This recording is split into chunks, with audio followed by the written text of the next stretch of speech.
All right, I am going to work a few requested problems on page 291. Number 5 first. Okay, so we are going to look at this one. Whenever you're doing these problems and looking at a top and a bottom of a fraction, I want you to separate them out. So you see them like what we've discussed in class long ago, back when we had class. Okay, so now let's look at the top right here. What is the cube root of 1? Well, hopefully you answered me and you told me 1. Okay, now down here, remember when we're doing a cube root, in order to get this radical to disappear, it needs to actually have 3 of the same number. For instance, if I had this, okay, which basically from the quiz, if you remember this, it was a negative, but on here it's going to be a positive. So 6 times 6 times 6 is equal to 216. This is the same thing as writing it 3 sixes, but they're equal to 6. And it pulls off when I have a group of 3 and my index right here is 3.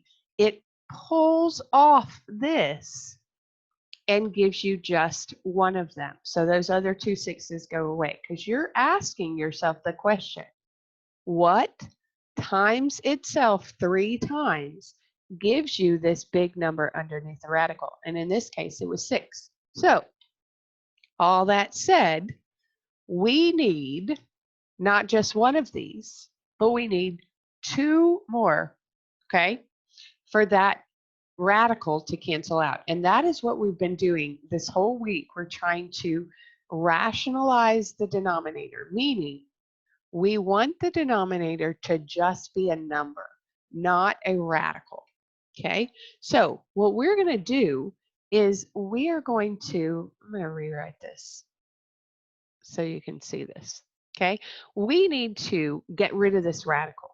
In order to do that, I need 2 more of the same thing. So do you see how I have a group of 3 now? Then I can pull that radical off and I'm going to come up down here. Okay. Now don't forget, once you do that to the bottom, let's do this to the top so we don't forget.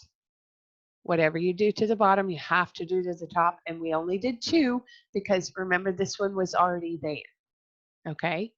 So on top, we now have the cube root of 36 because all you did was multiply the 2 because you had that cube root in common. So you can just multiply. This is a rule of radicals that you've learned before. So all of that is over. Remember, this is a group of 3, so we can get rid of all those radicals, okay? So your final answer is 6 on bottom. Sorry, I didn't mean to cross through that 3. Now, do not, I repeat, do not, I'm being silly. Okay, this 36 cannot be reduced with this 6 because this 36 is underneath the radical. Okay, all right, let's move on to number 10. We have 3, which isn't in a radical, and the square root of 5. Sorry, this is off my page. Let me see if I can scoot this up. Okay, there we go. Okay, so 3 is on top, square root of 5 is on bottom. What are we looking for? Groups of what? Up here, we were looking for groups of 3. But do you remember? Whenever we have a radical like this and there's no number, that's the square root, which means the number is really 2. So we're looking at groups of 2. But I only have 1. How do I make 2? I multiply it by a second 1.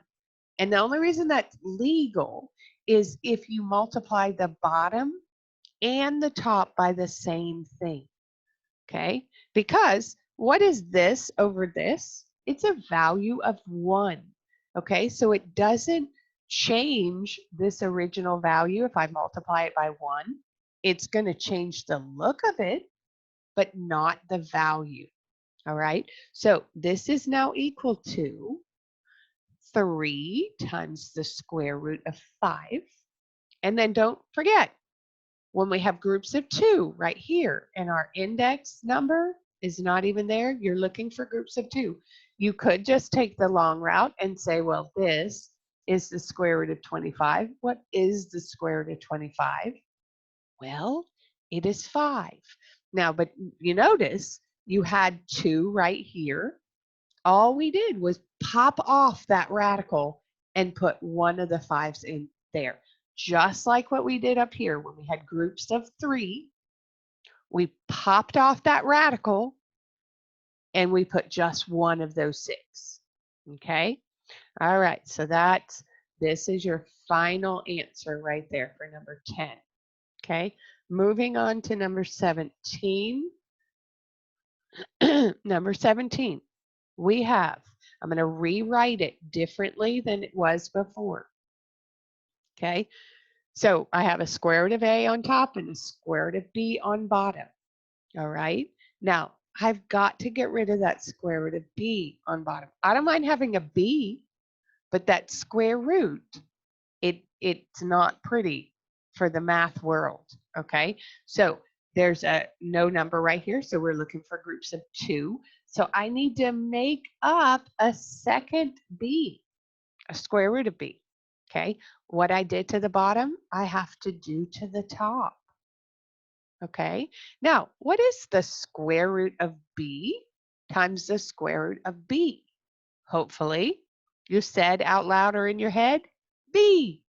Okay, and then the top, I'm going to just multiply these two because they're really just not anything I know. I can't really simplify anything. They're just variables.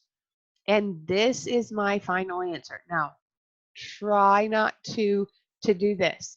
You might see this B and you see this B and you want to cancel them out. You cannot cancel them out because this has a radical in it. It's not the same thing as a normal B. All right. Hopefully that helped. There are more challenging problems on this page. I really would like you to work at it. Go back to what we've talked about. If there was a 3 in the corner, you're looking for groups of 3. So if you have 1, you're going to make 2 more. Okay. There was another problem. Let me see. Let's see if I can look. Okay. 15, I worked for you. So that's why I have not worked 15 again. I think that was it. Okay. So that is all for you folks. This is on 8.5. I am hoping that you understand 8.5 enough to keep going. Don't give up. And remember, if you turn in assignments early for me, it does better because then I can send it back and say, hey, work on this problem again. No, you didn't get this right. But if you turn it in on Friday, I have a big old stack of papers that I'm grading from last Friday. I can't give a second chance. So I'm just having to grade. But if you work at it earlier in the week, you and I can kind of work on that and get you a better grade. All right. Thanks for watching.